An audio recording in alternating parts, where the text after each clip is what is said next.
Wait, but before I decide to invest in a shop, can I, when I cross the bank, I get my money and then I can still buy stocks thereafter? You can buy stocks with your level up cash. Right. Okay. So I may as well invest in the shop then. Let's do it. Just all I will say is maybe invest where you have stocks. I'm going to invest here. I like t-shirts. Okay. You may want to hold off on investing until you have stocks in an area. The main advantage of investing is, yes, it does bring up prices, but the main advantage of it is to bring up stock prices. Possibly, so but by increasing the value of the region, I also encourage you guys to invest there. Actually, no. It's the opposite. Because then it means there's less development that can happen because the development has already happened. Right. Because now this pushes up the stock prices when no one is there except for me. Getting my sweet 5. Yeah, 5. Oh. His value's up. 5 smackaroons. I don't really understand fiscal policy. Yeah. Really. That's basically, you probably want to hold off largely. Basically, the only advantage of sprucing is to increase shop prices if you don't have any stock, which can be good because obviously that means if someone lands there, you get more money off them. But now those stock prices have gone up, no one can benefit from that stock price increase because it's already happened. Yeah, once again, like my ability to play Warhammer 40k is not helping me at all with this game. It's basically transferable. There's more skill. just that shows that you can understand a quite frankly god awful system remarkably well. That means. I mean, like if you want me to explain in detail how many las cannons I need, absolutely not. My extent of 40k knowledge is I like painting pretty little models occasionally, and I like playing Dawn of War. It was great. Yeah. Dawn of War was a fantastic RTS game. Indeed. I've recently got super into Warhammer Total War 2, which is the best crossover ever. If any of you have ever played the Total War games. Warhammer though, isn't it? As in, it's so it's not fantasy. 40K. Yeah. So fantasy, it's more like it's all like dwarves and stuff. It's like Tolkienian. Space dwarves. Yeah, exactly. Those bizarrely were a thing. They were called squats, and they were basically dwarves in space. I mean, basically every 40k race is generic high fantasy race in space. Yeah. They have like elves in space, dark elves in space, orcs in space. It's kind of insane sort of people. The orcs in space, I enjoy how little effort they made into spacifying them. Yeah, exactly. They're literally, you could literally transfer the models. What am I like? I think we may have had this. I can't remember because I was completely blasted, but I think we may have had this rant from me on Lego Lord of the Rings about how the deal with orcs that they are in 40k canon. Orcs are really powerful psychics, but they don't know it, and so it manifests as. They think that putting stripes on something makes it go faster. But because they believe it actually happens. It does because they're really powerful psychics but don't know it. It's like the placebo effect. Basically. It's turbo. It's a really cool bit of lore. All the other did we have that rant on Lord of the Rings? I legit can't remember. I don't think we did. What the hell is this? Yeah, it's a cameo adventure. Blubby. That thing is horrifying. It looks like it's just having some kind of anal hemorrhage. This is either a Japanese porno or it's Ascaris worms. Oh god. If you don't know what that is, do not Google that. Never. So this guy is going to appear, and he takes a turn. Oh my god. All he does is just lands on shops and buys things. Oh, make it stop. Make it go away. Ah. I mean, he gave you 58 quid. Oh, he can't. That's actually not bad. Or didn't? He didn't pay me anything. That's weird, yeah, he should have done. This is a scam. A fix, I say. Stop the count. Relevant. Yes. I was going to say maybe Trump's actually lost by now, but he probably. No, I was going to say in the future world where Trump actually won. Or actually, I think this story isn't going to go up until January. Yeah, so exactly. He'll still be sitting in the White House at that point. He's already the year is 2022. Oh, so close. I was going to say, make hey, we're talking to people in the future, but that's always the case. Because we don't live stream. Yeah. So. The year is 2022. Donald Trump continues to solidify his hold over the eastern United States, waging a furious war against the loyal forces of Joe Biden in the West. I have exactly 0 ready cash. Oh, no, I didn't. That would have worked better if you'd said south, I think. The East Coast is also not very Republican. I picked 2 cardinal directions at random. I mean, you had to pick opposites really. The east and the Come on, north. come on, 7. Yeah! Doesn't feel quite the same. You got a H. Springfield Civil Wars were fought between the north, the south, and the east. Encouraging. Oh, yeah. Nope. Another level 3 for him. Oh, nice. See, that's the thing. You can just see how far behind we are in the level game. But those two have both leveled up Let's twice. buy and some we haven't. stocks. Yeah, so it could be a good move to buy them where you have in the districts where you have 2 properties. Yep, I'm with you. It makes sense. Let's go. But I'm also in that district to prevent exactly that kind of shenanigans.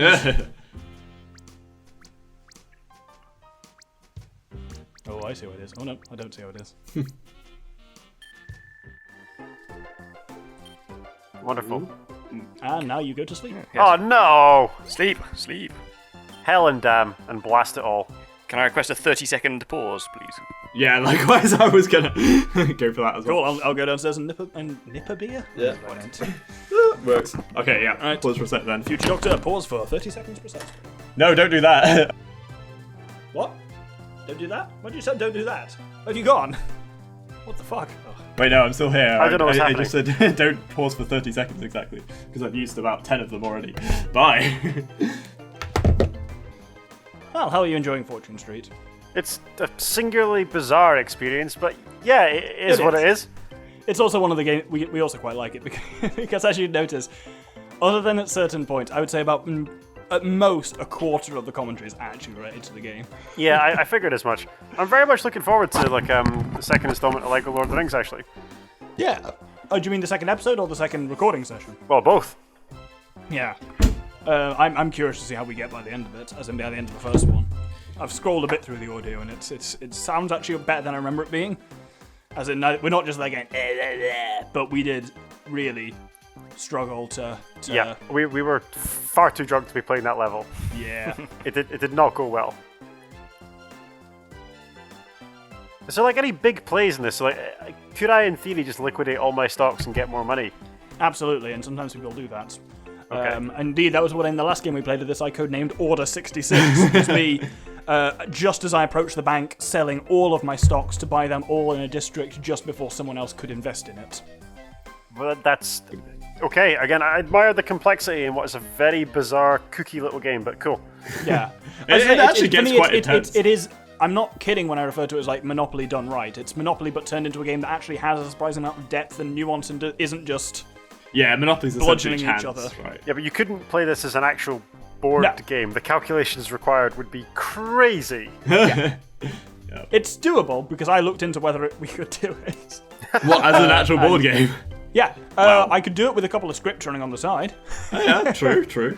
Have you ever played Mansions of Madness? I have not, no. Oh, okay. I mean, it's this really cool, Really? like, Lovecraftian game. It's I am really good. I'm stunned by Oh, this. is this the board game you've mentioned before, Doctor? Yeah. That has the massive setup time, and if you get like even one card out of place, it derails the entire game. Yeah. Oh, yeah. So You sold it well, clearly.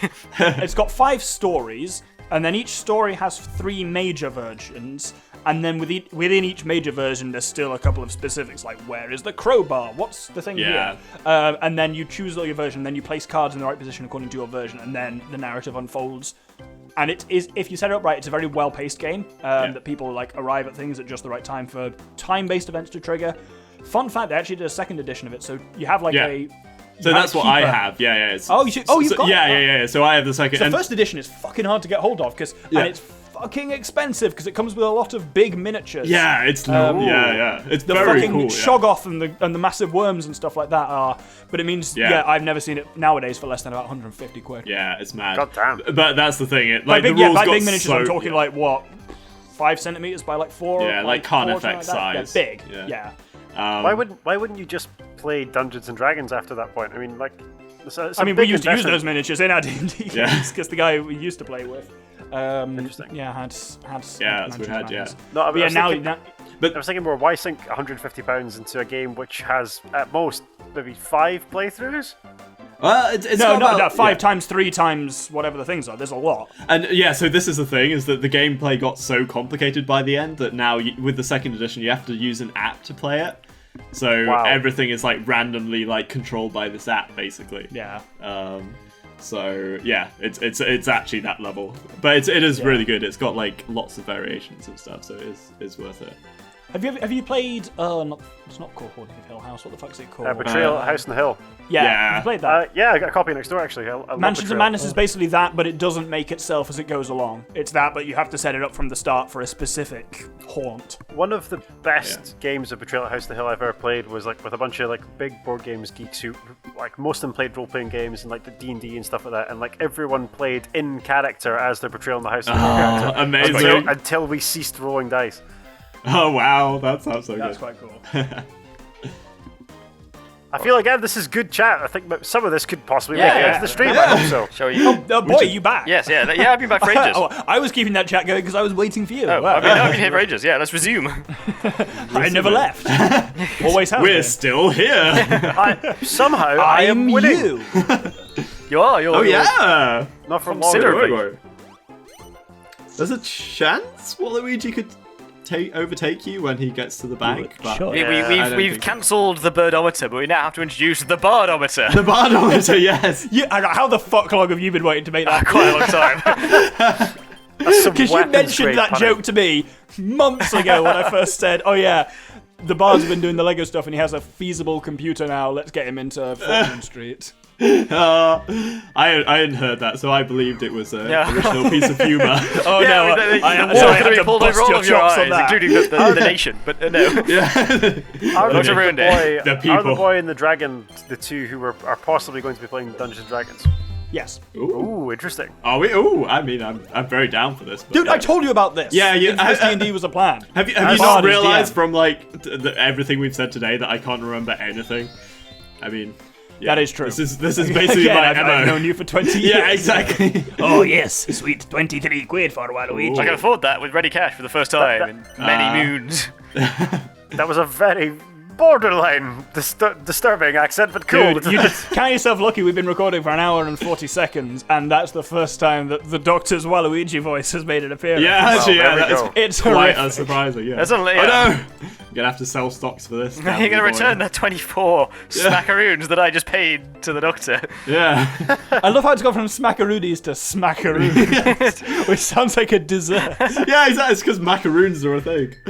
Yeah. Like the ones, Baby Yodas. And being macarons mentioned. are a thing, and they're different. Hey, I still got haven't turned figured again. out the difference. So a macaroon is like a kind of coconutty biscuit thing, whereas a macaron is like a slightly But crumbly. why call them something so No, different? isn't it the other way That's around? the French. Is it? Oh, I can't Is it the other way remember. around? I actually know.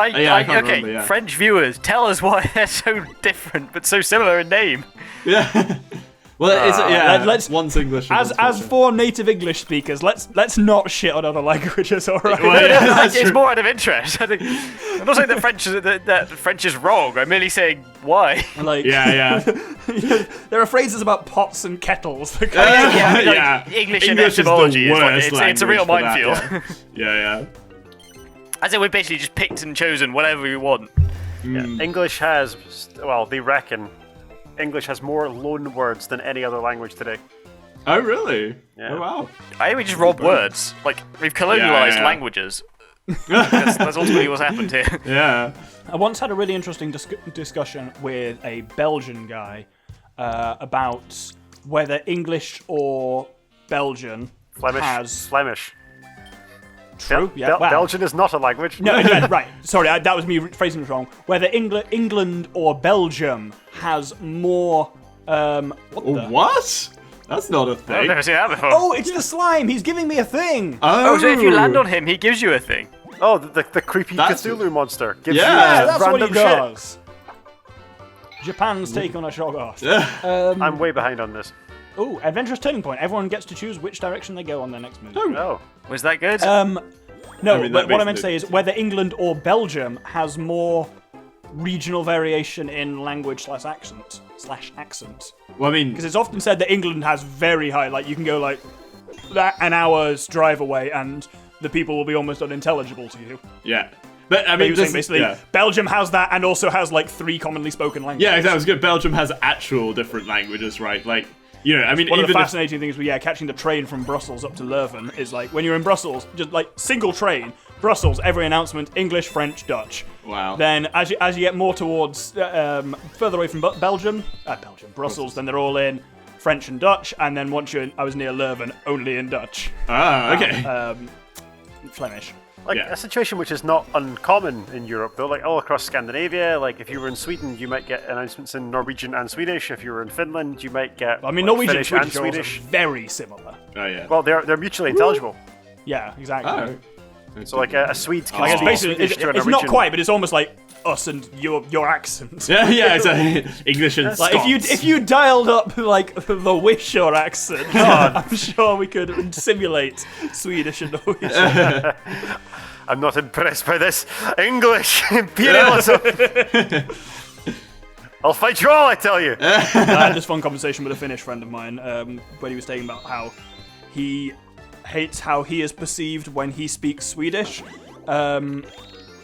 because most Swedish people are familiar with like the Moomins and the translations of that into Swedish, and so they apparently Finns speaking Swedish just sounds like, oh, listen to the funny little Moomins. I also asked him about something which he was unfortunately disproved for me, which is there was a myth going around the internet that when mozzarella was first introduced to Finland, they referred to it as Moomin meat. Which is unfortunately apparently just not true. The Moomins are made of cheese. That's a horrifying image. I don't know why. The Moomins is like... I can't quite understand the internet's fascination with Moomins. I find them bizarrely creepy. And like, are they hippos? Are they like fairy creatures? Are they fairy hippos? I just don't get it. And also the original description. Like the original Moomin books are also kind of dark. They were books. Yeah, they were books. Oh my god, the weird. He did the damn thing again. Oh. But you see, that we've been recording for an hour and 5 minutes. He's done it twice. It ain't predictable. That's the annoying thing. You can't see it coming. He just occasionally screams like Mr. Blobby's dark cousin. It's just my rage coming Mr. Blobby's bad enough. Mr. Blobby is horrifying in his own way. Look at Diddy. It's one of my favourite things in the world is introducing Americans to Mr. Blobby. I've still never got tired of it. That's very true. Because they're like, oh, so this is some kind of British horror show. I'm like, no, this is for children. What does he do? Oh, he just comes around and shouts like the Damned and Rex thing. Yeah. And also he did a Christmas #1 single, which is one of the worst things anyone's ever seen or heard. I don't remember that, but I feel like I'm blessed for that. Yeah. Put that footage up, future doctor. Curse it's awful. What? Blobby, you missed I do remember that. Of course I do remember No one. Yeah. We must have been quite young children when that was a thing, right? That was like 95 or 6, I think. I'm pretty sure we had it on like a tape, as in like a cassette tape. Yeah, no, I think we did in the car. Yeah, exactly. That's how old it was. But yeah. Yeah, horrifying. That was on a completely different note. Were you talking about tapes you had in the car? I just remember your dad getting stopped by border police for having a copy of U2's "How to Dismantle an Atomic Bomb" in the car. Would have made one of my favourite stories. I mean, it's better than the time we had how to build an atomic bomb in our car. So. My old man's got a really good story when he was stopped by like not a border patrol, but like a random spot check in Belfast when like it was still quite dangerous to be in Belfast in the early 90s. But there was a bunch of soldiers who like stopped his car, and like, there was a few of them who were checking his tires. And there was a young soldier who was holding his rifle in one hand and was trying to like go through the boot of my father's car with his other hand, but he was having difficulty. Like there was a lot of bags and stuff, and he couldn't really move things out of the way because he had one hand with his considerably heavy rifle. So apparently, without thinking, he just turned to my dad and went, "Here, can you hold this?" and gave my dad his assault rifle. And like instantaneously, like every other soldier in like a 20-foot radius was like, "Drop the weapon! Put it on the ground! Put it on the ground!" Like apparently, the last thing obviously they apologized because this man should never have given him a high-powered weapon. Yeah, that's exactly. His lasting memory is like as he drove away, like they all jumped back in their troop transport, and like as they were driving off, he just saw this guy, the young soldier who had given him the rifle in the first place, getting absolutely leathered by his sergeant as he drove off. Just absolutely not surprised. Yeah. But this is the thing that hammers the point. That hammers home the point quite nicely of like a lot of the soldiers during the Troubles were basically like kids. Yeah. I mean, like they were 16, 17 or whatever. I mean, it's almost you think the first thing you would learn if you were being trained as a professional soldier. The first thing you should learn is don't give your high-powered weapon to anyone who could shoot you with it. Yeah. Particularly the person you're investigating at the time.